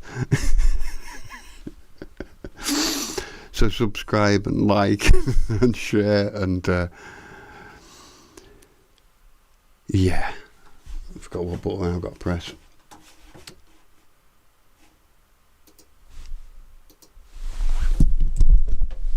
Yeah.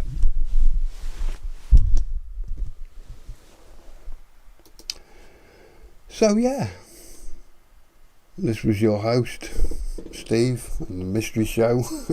Love you all. Love each other. Cheerio.